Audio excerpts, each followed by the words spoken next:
Imaginez vous réveiller avec des gros titres annonçant que l'institution économique la plus puissante du monde, la Réserve fédérale des États-Unis, est sur le point d'être reprise par l'un des plus proches alliés du président des États-Unis.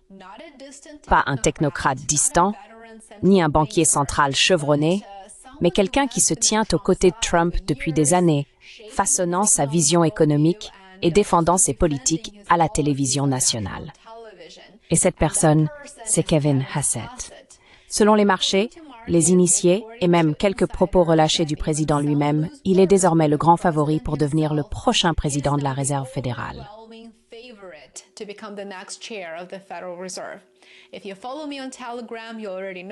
Si vous me suivez sur Telegram, vous êtes déjà au courant de cette nouvelle. Plus tôt dans la journée, j'ai publié les détails. Mais l'histoire commence avec un rapport publié par Bloomberg suggérant que Hassett était devenu le favori. Ce qui a suivi, en revanche, n'avait rien de subtil. Les marchés de prédiction ont littéralement explosé. Les probabilités de nomination de Hassett sur Kalshi ont grimpé à 80%, doublant du jour au lendemain. Les rendements du Trésor sont tombés sous les 4% pour la première fois en un mois, alors que les investisseurs commençaient à intégrer une chose avant tout: des taux d'intérêt plus bas et potentiellement plusieurs baisses consécutives. Car piloter l'agenda de Donald Trump en matière de taux d'intérêt serait bien sûr en tête de la liste des priorités de Hassett.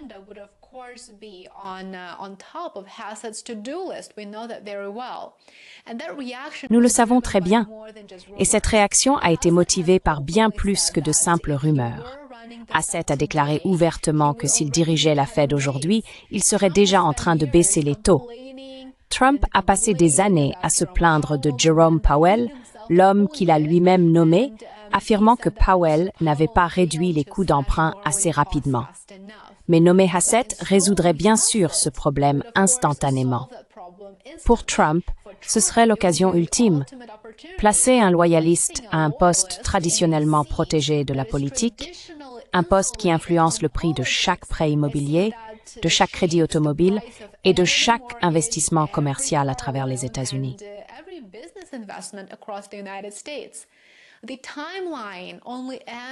Le calendrier ne fait qu'ajouter au drame. Le secrétaire au Trésor, Scott Bessent, qui supervise la recherche du président de la Réserve fédérale, a insisté sur le fait qu'une décision serait prise avant Noël. Ils veulent donc aller vite. Mais Trump a déjà laissé entendre qu'il savait qui il allait choisir. Il l'a dit très nonchalamment, presque en passant, à des journalistes à bord d'Air Force One: « Je sais qui je vais choisir ». Pour un processus censé être ouvert et transparent, ce commentaire donnait l'impression que la partie cachée était dite tout haut.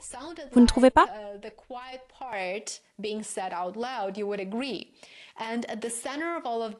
Et au centre de tout cela se trouve Kevin Hassett lui-même.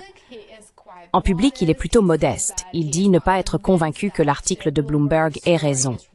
Il insiste sur le fait qu'il y a tellement de bons candidats, mais dans la phrase suivante, il reconnaît qu'il serait honoré de servir. Eh bien, bien sûr qu'il le serait. Qui refuserait une telle opportunité? Hassett se vante aussi avec une satisfaction à peine dissimulée que Marcus a réagi très positivement, dit-il, à l'idée qu'il prenne le poste.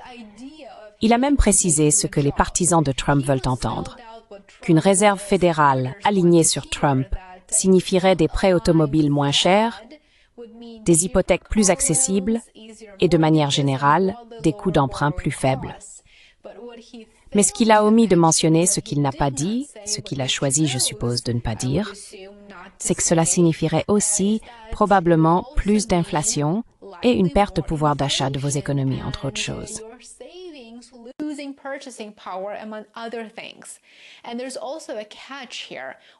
Et il y a aussi un piège ici, que de nombreux économistes signalent.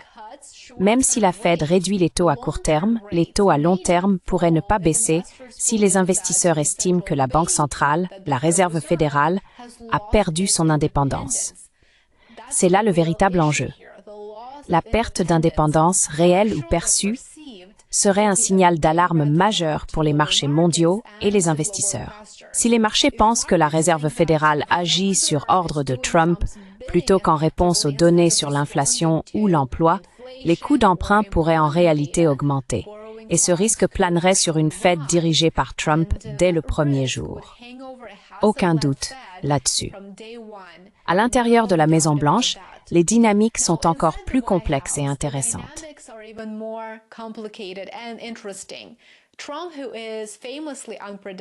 Trump, notoirement imprévisible, difficile de le contester, est connu pour modifier ses décisions de personnel à la toute dernière minute. L'ancien gouverneur de la Fed, Kevin Warsh, par exemple, reste une possibilité lointaine, mais non nulle. Christopher Waller, Michelle Bowman et même Rick Rieder de BlackRock sont encore en lice, mais aucun d'eux, selon les conseillers, n'a la proximité personnelle avec Trump que Hassett a su construire et développer au fil des années de conseils, de loyauté et bien sûr de défense publique des politiques de Trump. Trump s'est également montré de plus en plus frustré à l'égard de Powell, le qualifiant d'extrêmement incompétent et de bien d'autres choses que je ne répéterai pas, allant même jusqu'à plaisanter ouvertement sur le licenciement de hauts responsables qui ne parviennent pas à faire baisser les taux.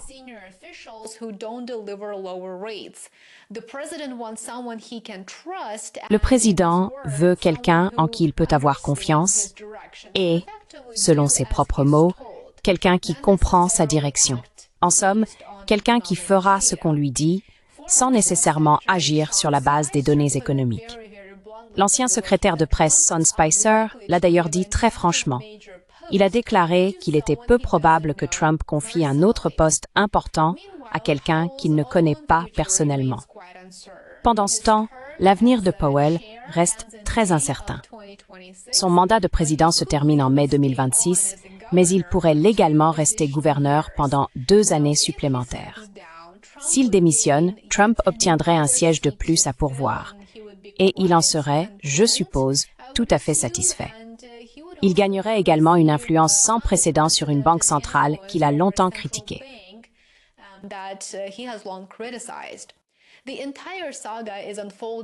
Toute cette saga se déroule alors que la Fed est profondément divisée, très fracturée en interne, sur la question de savoir s'il faut à nouveau baisser les taux en décembre.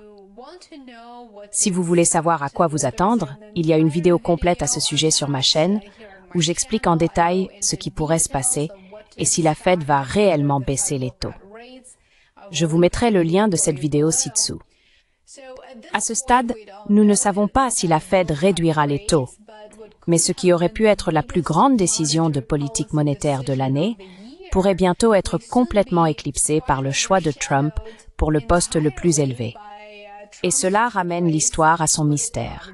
Trump affirme que personne ne connaît sa décision avant qu'il ne la prenne.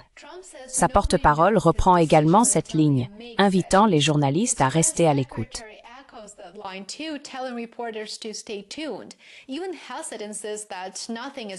Même Hassett insiste sur le fait que rien n'est officiel.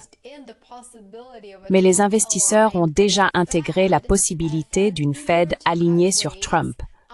Une Fed impatiente de baisser les taux, indifférente à l'image que donne le fait de suivre les directives de la Maison-Blanche, et prête à remodeler la politique monétaire d'une manière que les Américains n'ont pas vue depuis des décennies. Si Trump annonce la nomination de Hassett dans les prochains jours, on peut parier que la réaction sera immédiate. Les coûts d'emprunt pourraient effectivement baisser ou augmenter selon la confiance du marché. Des batailles politiques éclateront autour de l'indépendance de la Fed. Ce serait très préjudiciable à l'échelle mondiale, car la Fed et son programme ne seraient plus perçus comme indépendants, et donc hautement politisés et risqués.